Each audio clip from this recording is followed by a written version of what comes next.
तो hello guys, आज हम बात करेंगे कृषि संबंधी विशेषताएं और समस्याएं और उसकी जो है नीतियां। ये जो है इंडियन इकोनॉमी का थर्ड चैप्टर रहेगा +2 सीबीएसई के लिए, और साथ में जो अदर बोर्ड्स हैं उनके लिए भी क्या है कि ये 11th इंडियन इकोनॉमी के अंदर थर्ड चैप्टर रहेगा।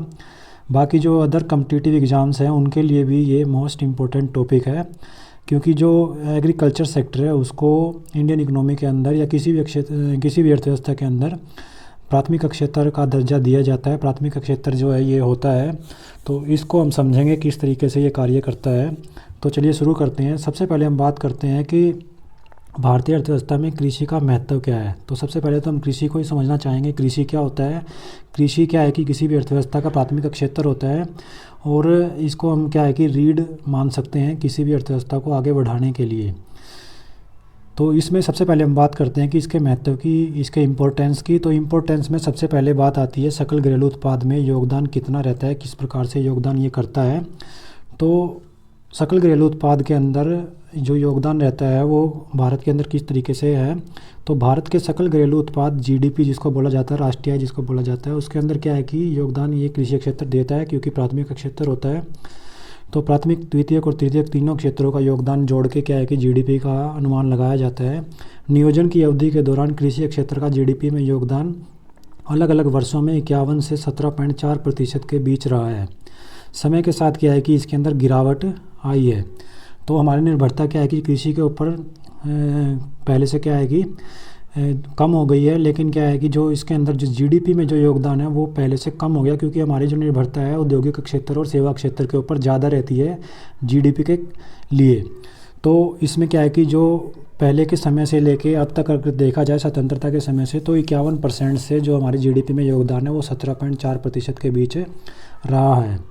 उसके बाद अगर हम बात करें तो यहाँ पे जो गिरावट आई है वो किस तरीके से, तो देखा जाए तो 1950-51 में 51% था, और 2017-18 की अगर बात की जाए तो उसके अंदर ये 17.2% रह गया।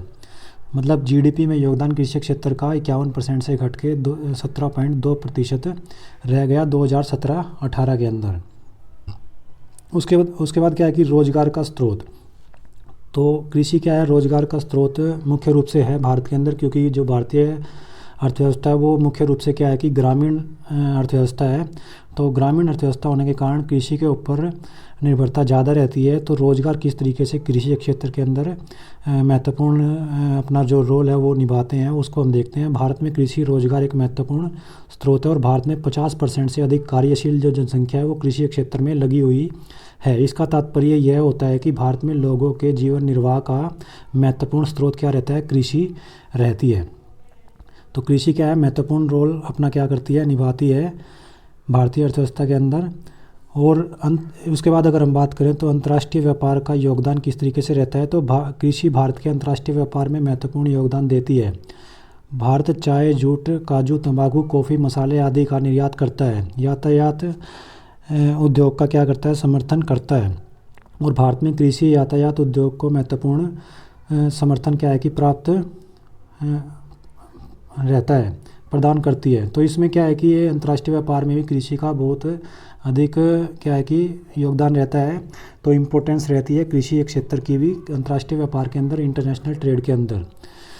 तो ये था हमारा महत्व किस तरीके से रहता है कृषि क्षेत्र के अंतर्गत। तो सकल घरेलू उत्पाद में हमने देखा किस तरीके से महत्व है। रोजगार का क्षेत्र के अंदर रोजगार के स्रोत किस तरीके से कार्य करता है रोजगार के अंदर कृषि क्षेत्र। और उसके बाद अंतर्राष्ट्रीय व्यापार का योगदान क्या है कि किस तरीके से कृषि क्षेत्र निभाता है, तो वो भी हमने देखा। उसके बाद क्या है कि इसके अंदर हम देखेंगे इसकी विशेषताएं, कृषि क्षेत्र की विशेषताएं कौन सी हैं। तो सबसे पहले बात करते हैं निम्न उत्पादकता। उत्पादकता से अभिप्राय प्रति हेक्टेयर भूमि के उत्पादन से है। विश्व के उन्नत देशों की तुलना में भारत की कृषि उत्पादकता बहुत ही निम्न है। मतलब अगर दूसरे देशों से कंपैरिजन किया जाए, तुलना की जाए, तो भारतीय कृषि की जो उत्पादकता है, उत्पादकता की जो दर है प्रति हेक्टेयर भूमि के ऊपर, वो विश्व के अन्य देशों की तुलना में बहुत ही कम है। उसके बाद क्या है, इसमें वर्षा पर अधिक निर्भरता रहती है। कृषि क्षेत्र जो है भारत का, उसके अंदर क्या है कि कृषि वर्षा पर बहुत अधिक निर्भर करती है, और इसके फलस्वरूप क्या होता है, फसल उत्पादन बहुत ही अनिश्चितता होती है फसल उत्पादन के अंदर। अच्छी वर्षा का अर्थ होता है कि अच्छी फसल, और कम वर्षा अगर रह जाती है तो उसका अर्थ होता है कम फसल। मतलब उत्पादन वर्षा के ऊपर ज़्यादा निर्भर करता है। सिंचाई के साधनों के अंदर क्या है कि वर्षा महत्वपूर्ण भूमिका निभाती है। अगर वर्षा अधिक होती है तो अच्छी फसल हो जाती है, अगर वर्षा कम रहती है तो फसल कम रहती है। उसके बाद निर्वाह खेती जो है भारत के अंदर की जाती है। तो निर्वाह खेती का अर्थ है कि किसान का प्राथमिक उद्देश्य अपने परिवार के जीवन निर्वाह के लिए उत्पादन करना होता है, ना कि लाभ कमाने के लिए होता है। तो निर्वाह कृषि का अर्थ ये होता है कि सिर्फ अपने लिए, अपने परिवार के जीवन निर्वाह के लिए कृषि की जाए, बाकी ज़्यादा लाभ कमाने के लिए खेती पर ज़्यादा डिपेंडेंसी नहीं रहती है भारत के अंदर। तो निर्वाह खेती की जाती है। उसके बाद क्या है कि आधुनिक आगतों का अभाव रहता है। आधुनिक आगतें जो होती है उनका अभाव रहता है, जो लागतें होती हैं। तो आधुनिक आगतें जैसे रासायनिक उर्वरक, कीटनाशक दवाइयों और का उपयोग बहुत कम किया जाता है। इसका मुख्य कारण भारत में अधिकतर किसानों का निर्धन होना भी है, और इससे उत्पादकता भी क्या रहती है, कम होती है। और इस प्रकार कृषि का क्या है कि ये पिछड़ेपन का एक महत्वपूर्ण कारण बनता है। तो कृषि के अंदर क्या है कि जो आधुनिक आगतें हैं, रासायनिक उर्वरक, कीटनाशक दवाइयों, इनका उपयोग कम किया जाता है। तो भारत के अंदर जो किसान है वो निर्धन हैं ज़्यादातर, और इसके कारण क्या है कि उत्पादकता भी कम रहती है। तो कृषि के पिछड़ेपन का ये भी कारण है, विशेषता इसको हम मान सकते हैं एक तरीके से। उसके बाद क्या है कि इसके अंदर नेक्स्ट हम बात करेंगे भारतीय कृषि की जो समस्याएं हैं। तो समस्याएं कौन कौन सी है भारतीय कृषि की? तो भारतीय कृषि को अनेक समस्याओं का सामना करना पड़ता है। इन समस्याओं के कारण इनका पिछड़ापन तथा गतिहीनता जारी रहती है।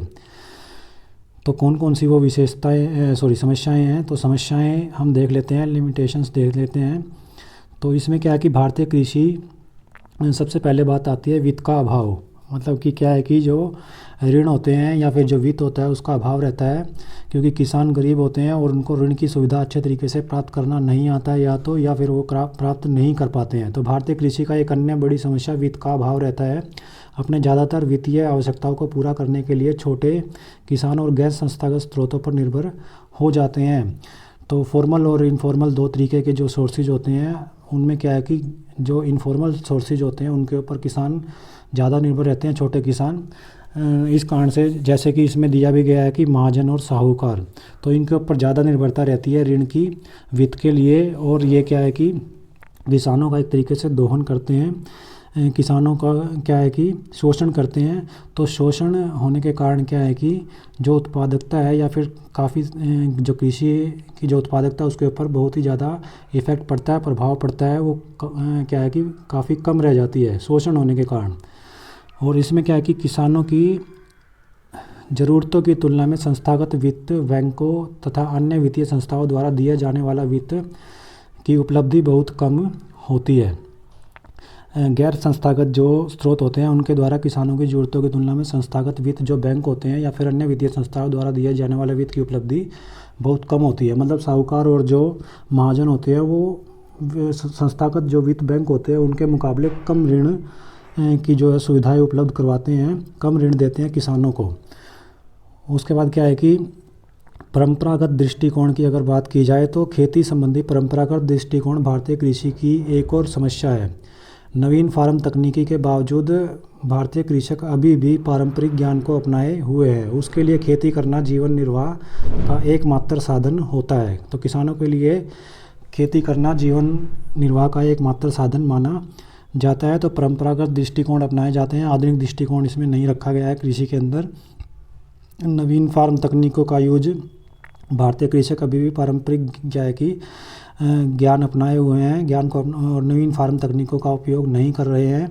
और इसके लिए जो मुख्य कारण है वो सिर्फ एक ही है कि जीवन निर्वाह भारतीय कृषि का महत्वपूर्ण साधन है। उसके बाद क्या है, नेक्स्ट अगर हम बात करें तो इसमें क्या है कि कोई व्यापार के ऊपर ज़्यादा ध्यान नहीं दिया जाता और जीवन निर्वाह खेती के ऊपर ही ज़्यादा ध्यान दिया जाता है। तो ये भारतीय कृषि की मुख्य क्या थी, समस्याएं जो है वो बनी हुई हैं। उसके बाद अगर हम बात करें तो सिंचाई के जो स्थायी साधन हैं उनका अभाव भारत के अंदर रहता है। तो सिंचाई के जो साधन हैं उनको हम देख लेते हैं किस तरीके से काम करते हैं। तो सिंचाई के स्थायी साधनों का अभाव रहता है। भारत में फसल खेती अधिकांश रूप में वर्षा पर निर्भर करती है, जैसा कि हमने पहले भी बताया, और सिंचाई के स्थायी साधनों का बहुत ज़्यादा अभाव है। अच्छी वर्षा होने से फसल भी अच्छी हो जाती है और सूखे का कारण उत्पादन में काफ़ी कमी होती है, काफ़ी हानि होती है। उसके बाद अगर हम देखें इस चार्ट को, तो चार्ट में हम समझ सकते हैं इसमें कि जो कृषि संबंधी जो सुधार है अथवा भारतीय कृषि में जो सुधार है वो किस तरीके से हुए हैं। तो तकनीकी सुधार एक तरफ दिए गए हैं, एक तरफ संस्थागत इंस्टीट्यूशनल जो है वो सुधार दिए गए हैं। उसके बाद जो नॉर्मल है सामान्य सुधारों को लिया गया है। तो तकनीकी सुधार जो है वो करने होंगे भारत के अंदर कृषि को उत्पादकता को बढ़ाने के लिए। तो इसमें क्या है कि अधिक उपज देने वाले बीजों का प्रयोग किया जाना चाहिए। उसके बाद रासायनिक खादों का प्रयोग भी क्या है कि उत्पादकता को बढ़ा सकता है, फसलों की उत्पादकता को उत्पादन को बढ़ा सकता है कृषि क्षेत्र के अंतर्गत। उसके बाद क्या है कि फसल संरक्षण के लिए कीटनाशक दवाइयों का उपयोग भी फसल उत्पादन को बढ़ा सकता है। उसके बाद संस्थागत अगर इंस्टीट्यूशनल जो है रिफॉर्म्स अगर देखे जाए, सुधार देखे जाएँ, तो वो कौन से हो सकते हैं। तो लगान का नियमन होना चाहिए। उसके बाद चकबंदी जो है, चकबंदी सुविधा वो होनी चाहिए। तो इस तरीके से क्या है कि संस्थागत सुधार किए जा सकते हैं। उसके बाद सामान्य सुधार अगर बात की जाए तो सिंचाई सुविधाओं का विस्तार अधिक से अधिक हो। ज़्यादातर क्या होता है कि जो नदियां हैं उन नदियों को आपस में जोड़ दिया जाए तो सिंचाई की सुविधाएं जो है वो ज़्यादा हो जाएंगी और वर्षा पर निर्भरता पहले से कम हो सकती है, जिसके कारण क्या है कि कृषि उत्पादकता में वृद्धि की जा सकती है। उसके बाद साख का जो प्रावधान है उसको सरल बनाया जाए। ज़्यादा से ज़्यादा साख जो है वित्त जो है वो संस्थागत संस्थाओं द्वारा या फिर जो गैर संस्थागत संस्थाओं द्वारा है वित्त उपलब्धता ज़्यादा बनी रहे। तो क्या है कि सुधार इस तरीके का सुधार करके कृषि उत्पादकता को बढ़ाया जा सकता है। उसके बाद इसमें हम देखते हैं कि कृषि संबंधी सुधार अथवा भारतीय कृषि में सुधार। तो सबसे पहले तकनीकी सुधार जो दिया गया है कि अभी हमने बात की, तो भारतीय कृषि में प्रौद्योगिकी के स्तर को ऊंचा करने के लिए सरकार का कदम होना चाहिए। उसके बाद क्या है कि अधिक उपज देने वाले बीजों का प्रयोग होना चाहिए। इसमें सन 1965 में भारतीय कृषि में अधिक उपज देने वाले बीजों का क्या है कि उपयोग किया गया और इसमें परंपरागत बीजों का क्या है कि उन्होंने स्थान ले लिया। गेहूं, बाजरा, चावल, मक्का, कपास के लिए विशेष रूप से अधिक उपज देने वाले बीजों का प्रयोग उत्पादन में वृद्धि करने के लिए हुआ। उसके बाद नेक्स्ट जो है हमारा पार्ट, इसमें हम देखेंगे नेक्स्ट है रासायनिक खादों का प्रयोग। तो रासायनिक खादों का प्रयोग किस तरीके से किया जा सकता है। रासायनिक खादों का प्रयोग कृषि की उत्पादकता को बढ़ाने के लिए रासायनिक खाद का अधिक प्रयोग किया जाने लगा है। रासायनिक खाद के प्रयोग में समय के साथ काफ़ी वृद्धि होने लगी है। 2016-17 के अंदर क्या है कि लगभग 259.5 लाख टन रासायनिक खाद का उपयोग किया गया है। तो रासायनिक खादों का उपयोग क्या है बढ़ने लग गया है। उसके बाद जो चौथा पॉइंट है सुधार के अंदर, तो वो क्या है कि फसल संरक्षण के लिए कीटनाशक दवाइयों का प्रयोग। फसलों को बीमारी और कीड़े मकोड़ों से बचाने के लिए कीटनाशक दवाइयों का प्रयोग करने के लिए उचित कदम उठाए गए हैं। इसके लिए 14 केंद्रीय पौधा संरक्षण सेंट्रल प्लांट प्रोटेक्शन सेंटर स्थापित किए गए हैं। तो फसल संरक्षण के लिए कीटनाशक दवाइयों का प्रयोग भी क्या है कि किया जाने लगा है। उसके बाद अगर हम देखें तो संस्थागत सुधार या फिर भूमि सुधार किस तरीके से किए गए हैं। तो सबसे पहले बात आती है लगान का नियमन। किसानों से अत्यधिक और गैर कानूनी ज़बरदस्ती वसूली को समाप्त करने के लिए लगान निश्चित कर दिए गए हैं और इनकी जो लगान की क्या है कि राशि फसल के मूल्य के 1/3 के से अधिक नहीं होनी चाहिए, ये भी निर्धारित कर दिया गया है। तो इसमें लगान का नियमन कर दिया गया है। उसके बाद क्या है कि संस्थागत जो सुधार है उनकी अगर बात की जाए तो संस्थागत सुधार किस तरीके से कार्य करते हैं। तो सबसे पहले बात आती है संस्थागत सुधारों के अंदर या फिर भूमि सुधार के अंदर, उसमें जो सबसे पहले बात आती है वो ये है कि इसमें लगान का नियमन कर दिया गया है। तो लगान का नियम किसानों से अत्यधिक और गैर कानूनी ज़बरदस्ती वसूली को समाप्त करने के लिए अभी हमने बात की 1/3 क्या है कि उसको निर्धारित कर दिया गया है राशि फसल के मूल्य को। उसके बाद चकबंदी जो है चकबंदी कर दी गई है। तो चकबंदी विखंडन की समस्या को कम करने के लिए चकबंदी का कार्यक्रम चलाए गए हैं। चकबंदी वह अभ्यास होता है जिसमें किसान को उसकी इधर उधर बिखरी हुई भूमियाँ खेतों की बजाय क्या है कि एक ही स्थान पर भूमि आवंटित कर दी जाती है। तो इसको क्या कहा जाता है, चकबंदी कहा जाता है, जिससे उत्पादकता में वृद्धि की जा सकती है। तो जो कि कोई भी किसान है उसके अगर खेत बिखरे पड़े हैं तो उनको एक जगह पे ही उसको आवंटित कर दिया जाता है जगह। तो इसको बोला जाता है चकबंदी। तो चकबंदी भी एक सुधार है भूमि सुधार के अंदर। उसके बाद सामान्य सुधारों की अगर बात की जाए तो सिंचाई सुविधाओं का विस्तार। कृषि उत्पादकता को प्रोत्साहित करने के लिए सिंचाई सुविधाओं का विस्तार किया गया है। देश के अलग अलग भागों में कई बड़े और छोटी परियोजनाएं क्या है कि शुरू की गई है। तो कृषि की उत्पादकता के लिए सामान्य सुधार इस तरीके से कार्य करते हैं। 1951 में केवल 17% भूमि पर स्थायी साधन थे। वर्तमान समय में ये 47% के करीब है, 47% के करीब है। तो इस तरीके से क्या है कि सिंचाई की सुविधाएं भी 17% से बढ़कर 1951 से अब क्या है कि 47% हो गई है, 47% हो गई है। और काफ़ी बड़ी और छोटी परियोजनाएं जो है देश के अंदर शुरू की गई है सिंचाई सुविधाओं के विस्तार के लिए। उसके बाद क्या है कि लास्ट अगर हम पॉइंट देखें तो वो मोस्ट इम्पोर्टेंट है, वो है साख का प्रावधान। कम ब्याज दर पर किसानों को साख उपलब्ध कराने के लिए सहकारी समितियों की स्थापना की गई है। किसानों की बढ़ती साख ज़रूरतों को पूरा करने के लिए ग्रामीण विकास बैंक स्थापित किए गए हैं। तो साथ में फॉर्मल या इनफॉर्मल सोर्सेज के साथ साथ क्या है कि जो फॉर्मल सोर्सेज में अगर ऐड किया जाए तो जो ग्रामीण विकास बैंक हैं, रीजनल रूरल बैंक्स हैं, उनकी भी स्थापना की गई है ताकि साख की सुविधा को सरल बनाया जा सके और अधिक से अधिक साख का प्रबंध किया जा सके किसानों को, और किसानों की उत्पादकता को क्या है कि बढ़ाया जा सके, कृषि की उत्पादकता को बढ़ाया जा सके। सन 1982 में क्या है कि राष्ट्रीय कृषि ग्रामीण विकास बैंक, जिसको नाबार्ड बोला जाता है, national bank for agriculture and rural development,